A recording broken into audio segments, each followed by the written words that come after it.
Hey there, YouTube.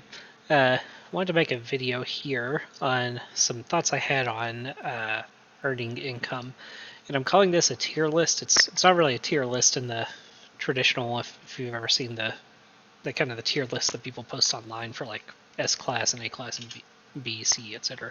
It's not so much that, but it's kind of along the same lines. So I kind of got thinking about this. Let's just kind of dive straight into it. So the two main categories of income I'm aware of are there's income from work, meaning working at a job or a business or doing some kind of a task and getting paid for it. Then there's income from investments. Um, so I had some thoughts on these. I just wanted to kind of get down in a video. That'd be interesting to share. So looking at job income first.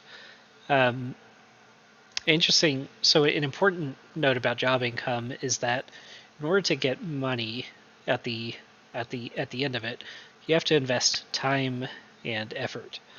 Um, so if you're gonna work a job somewhere, right, you have to be present, possibly physically, possibly virtually, depending on what the job is. And generally, you have to spend some amount of time in order to get money, and also you have to spend some amount of effort, whether it's physical or mental or something like that. But the money doesn't just appear; it kind of occurs after spending that time and effort. Um, so I kind of broke down some different kind of categories of income here. So, for example, let's say you had a part-time job at minimum wage in the United States, or at least in my state, minimum wage is I think $7.25 or $7.50 an hour. So if you had a part-time job earning minimum wage, and let's say you worked 20 hours a week, uh, yearly that would net out to $7,800 a year, so about $8,000 a year for that 20-hour per week minimum wage job. We'll come back to this in a second here. So for comparison, if you have a full-time minimum wage job working 40 hours a week, 725, 750 an hour, it's about 15,000, 16,000 a year in income. So this one's equivalent to a single full-time minimum wage job. A part-time minimum wage job here at 20 hours a week, that's equivalent to a half of a full-time minimum wage job. Some examples of these types of jobs might be like, working part-time at a McDonald's or a fast food restaurant, or working full-time there, something like that. Now, if you double this income amount to about 31,000 per year, so that would be equivalent to working a $15 an hour job, full-time, 40 hours a week.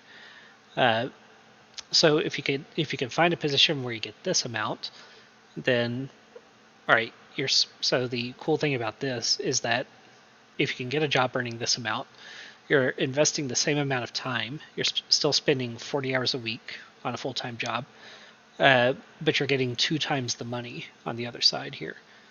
So it's 40 hours a week of work and 31,000 in income, compared to here where you're spending 40 hours a week in work and getting about 15,000 in income.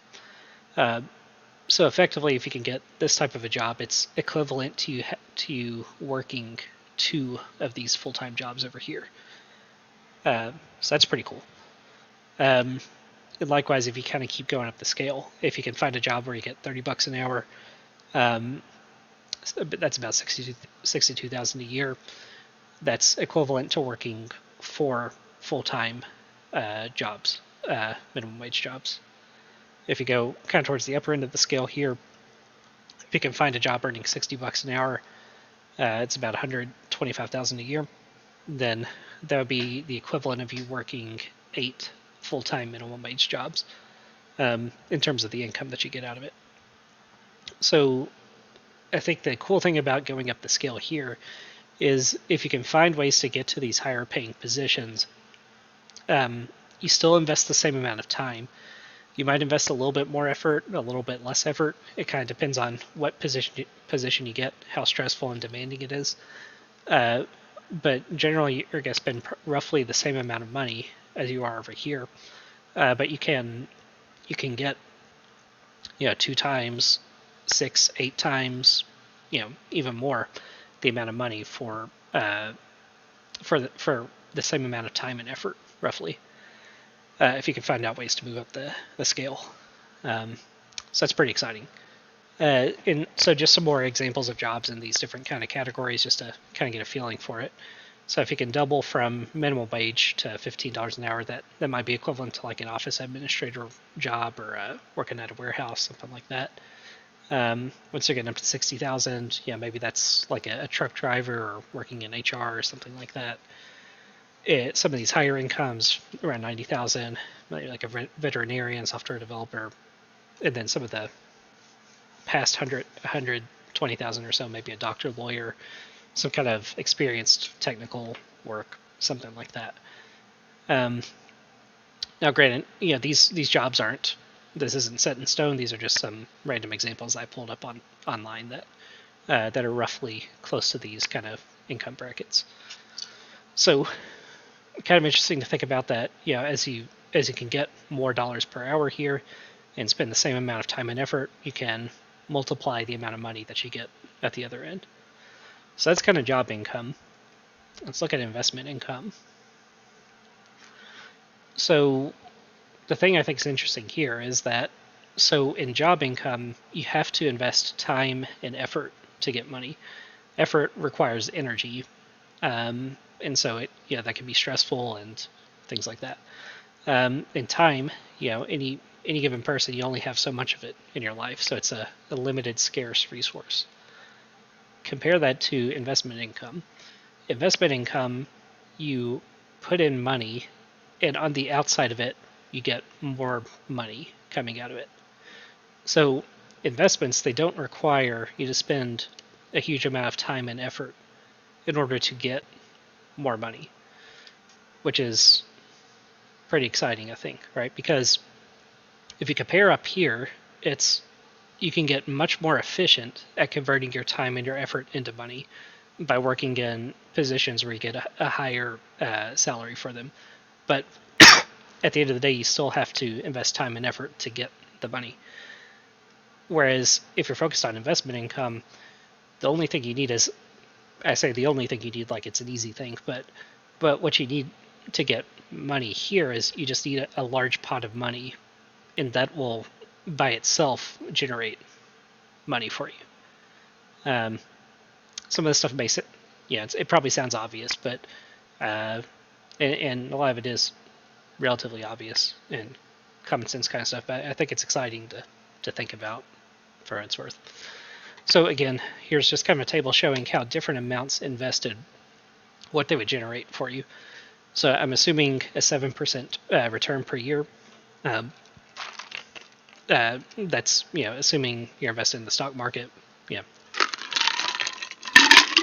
Whether that's realistic or not, don't know. Just for the sake of this example, we're going with 7% though. So, all right, if you can save $1,000 and invest it, and if you can get a 7% return on that in a year, then after that year, you will have earned $70, right? So again, comparing to job income, you didn't have to invest any time or effort into here. You just put the $1,000 in an investment, and at the end of it, you got $70 of gain out of it. So pretty cool. So in this column, this is a not super accurate calculation, but it's just more to demonstrate the idea here. So what this is saying is that, all right, so after 1 year, you earn $70 at the 7% return here. Now, the next year, this $70 is going to have that's going to grow in the next year. So, for example, if I have pull my calculator. So if I have $70 and I invest that the next year at a 7% return, that's going to earn me an extra $5 roughly. So in year 1, this earns me $70. But then the next year that comes around, I get an extra $5 out of it because I get to compound the growth from that first year. All right, continuing on. If I have $10,000 invested, right, that gets me $700 a year. That's pretty cool. Getting $700 in exchange for not doing anything except for just like sticking stuff in in an investment account. Granted, I'm ignoring risk and the possibility of negative growth, which all that stuff is absolutely real. So, but this is just a hypothetical example. All right. So if you bump it up, if I have 50,000 invested, then okay, that gets me 3,500 a year, and then the next year, that gets me an extra 245 added onto this in growth. So, we're starting to get some nice numbers here. Now, jumping forward a little bit, if you invest 200,000, then every year, assuming it grows by 7%, you would get an extra 14,000 of growth. And the year after that, you would get an extra 980 because 14,000 times 7% the next year. That gets you an extra 980 in growth. So, after year one, going to the second year, this would give you about 15,000 in growth. Now, going back to our job income, that's pretty close to what you would earn working a full-time minimum wage job. So that's pretty exciting to think about, I think, is if you can get to the point where you have 200,000 invested, and if you get the 7% return consistently, that means that just by having this amount invested, it's equivalent to you like going off and working a full-time job at McDonald's, Subway, whatever. So instead of in this situation where you have to work a 40-hour per week job and put in that time, effort, and such to generate this amount of cash, in this case, if you can get this amount invested, you can basically generate the same amount of money every year as this, without having to put in any of the time or the effort into it.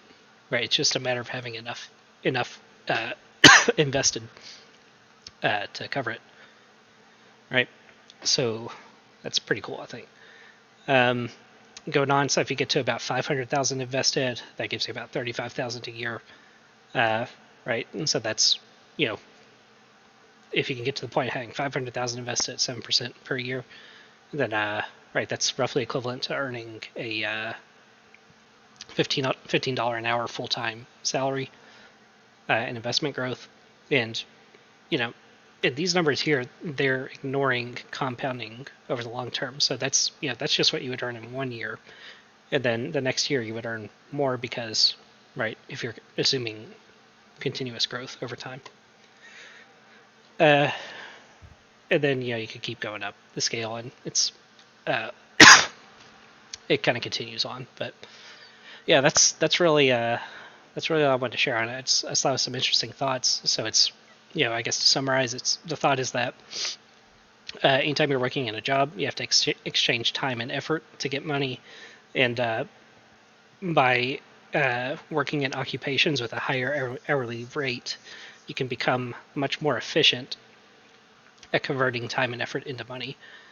But the time and effort component's always going to be there.